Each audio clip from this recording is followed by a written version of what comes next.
In this section of the course, we are going to create our first HTML page. Remember that HTML is programming language that communicates instruction to your web browser. It instructs the web browser on exactly how the web page should be displayed to the viewer.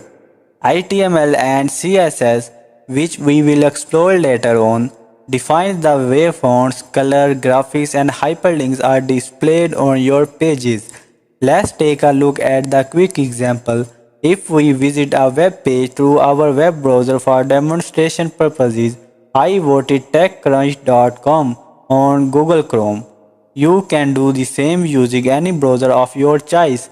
As we can see, this page is composed of basic text links, images and font styling. Let's take a look at the HTML code that instructs Google Chrome on how to display all the elements of this page. To do that, right-click on any blank area of the page and select View Page Source. As you can see, this is the actual code that communicates the layout of the page. Although this looks like a very lengthy and complex blocks of the code, HTML page follow more or less the same structure in all pages. By the end of this section, you will be able to interpret and understand what most of this code means and even program HTML pages on your own. In this lesson, we are going to go over the structure of a basic HTML document. This structure will be foundational building block of any HTML web page. We will start off with a very simple page and add several elements to it as we progress through this section. Before we begin, you will need to open Notepad++. If you are on Windows machine or Text Wrangler, or if you are on Mac, once you have the text editor open, we need to open the file corresponding to this lesson from the download folder. So would the file open and open the file. With the file open, let's go over each element and instruction they convey to the web browser. First of all, the document begins with the doc type HTML tag. This tag tells the browser that the markup of the language in which the page is written is HTML. Keep in mind that there are different types of HTML standards when it comes to coding your web page. Some HTML standards are quite strict and instruct the browser to follow a very strict set of rules when parsing and interpreting the code. An example of this is HTML. The HTML standard will check to make sure all your open HTML tags have corresponding closing tags, and you will understand what that means in just a moment. There are many other compliance measures that make up the HTML markup. It's not necessary to explore all these, because for the purpose of this course we'll be using the HTML5 standard. This standard is more flexible in its compliance requirement among browsers and is also most widely used. Previous versions of HTML such as HTML4 are even more flexible, but like some of the new features inherent with HTML5, we will explore about some of these new features as we progress through the course. Immediately after the doc type declaration comes to open HTML tag. The HTML tag is the building block for the page. Most other tags will be nested within open HTML tag in the closing HTML tag. Keep in mind that an open tag must be closed to define the ending of the HTML page. Please note that when we work with other nested languages, such as code can be inside or outside the HTML blocks. However, for now, all the tags we work with will be nested inside the HTML open tag in the closed HTML tags. The next tag in our web page structure is the open head tag. Similar to the HTML tag, the head tag must also have the corresponding closing tag. Note that anything contained within the open head in closing head tag will not be displayed visually within the content area of your browser. For a better understanding of the content area, let's preview this HTML page in our web browser to see what it looks like. To do that, click on Run, and in my case I am going to launch it in Google Chrome. You can select your browser from this list here. Here we can see what this HTML page will look like in our web browser. The content area in this is defined in this region of the browser window. The head tab contains important instructions for your browser. First, it identifies the title of the page. For this reason, the open title and closing title tab must be contained within the head tags. The actual title of the page should be contained within the title tags. The title of the page is displayed here. You can see that the title of this page is My First Web Page. and that correspond to the text in between the title tags. The next set of tags contained in your head tags is the meta tags. The meta tags communicate with both the web browser and the search engines to provide valuable information about your page. Let's start with the first meta tag. The metadata is the primarily intended for the search engine. It's known as the middle name description. The description is followed by the content. It's this snippet of the information below the link of the search result. The meta description describes the content of page to the searcher. The goal of description is to persuade the searcher or to click through to your website.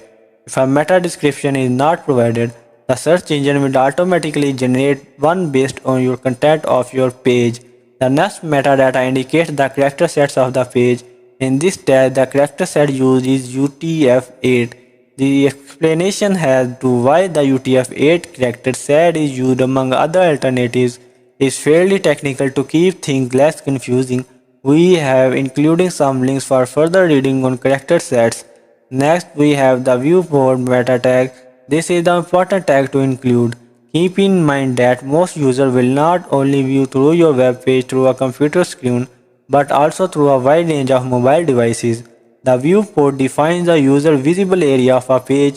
The viewport varies depending on the device and will be smaller on a mobile phone than on computer screen.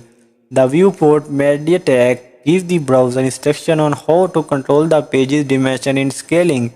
The width equal device dash width sets the width of the page to follow the screen width of the device, which will vary depending on the device. The initial scale equal 1 point. Set the initial zoom level when the page is first loaded by the browser. This illustration provides an example of a web page without the viewport meta tag in the same web page. With the viewport meta tag on a mobile device, note that we have gone through some of the commonly used meta tags. Let's go on to the next tag in our head heading, which is the open in close style 2. The code that is included within the style tags are referred to as style rules, and they define what is known as the page's cascading style sheet or CSS.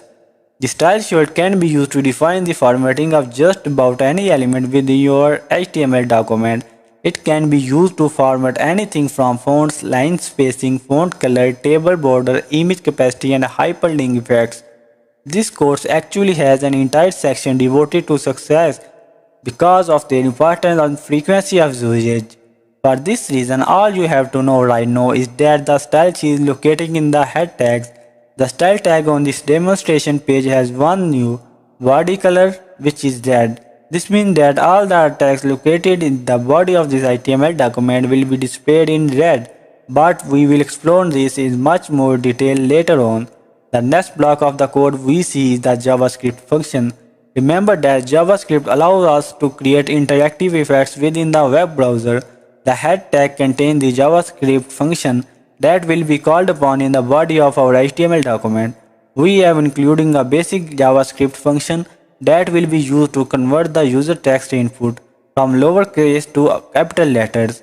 We will see the JavaScript function in action when we move on to the body section of this HTML document.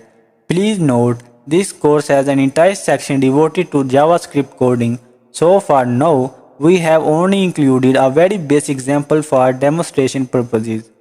The body tag contains the content which is visible within the content area of your web browser, which contains things like text, hyperlinks, images, table, list, and any other visible elements. In our example, we have including two items in our body tag. The first is just basic text. Since we have not defined the location or any other attributes of this text, it will be displayed at the top left corner of our web browser. We also haven't specified the font face, but if you recall, we did specify the default font color is red in our cascading style sheet, which is CSS. In a moment, we will preview this document in our web browser and you will see exactly how it looks. After the basic text content, we have a form element, the text field. We won't be covering from element just yet, but this example demonstrates how we call a JavaScript function named myFunction to convert the input text from lowercase to capitals. If you recall, the JavaScript function was located on our head tag. we are now calling that function in the body. Let's preview the file again so we can see how this all comes together in our web browser. We can see that the text that was contained in our body tag is displayed here as it should be. The color is red and it's located at top left corner of the content area by default. Next we have our JavaScript function. To see how it works, type your name into the text field in lowercase letter and click anywhere on the screen to activate the script. You will see the name in the text field converts from lowercase to uppercase format. And that's it. Once we have closed the body tag, all that remains is our closing HTML tag to complete the entire HTML document. This is basic structure of an HTML page. Like, subscribe and press the bell icon of GetCitement for future updates.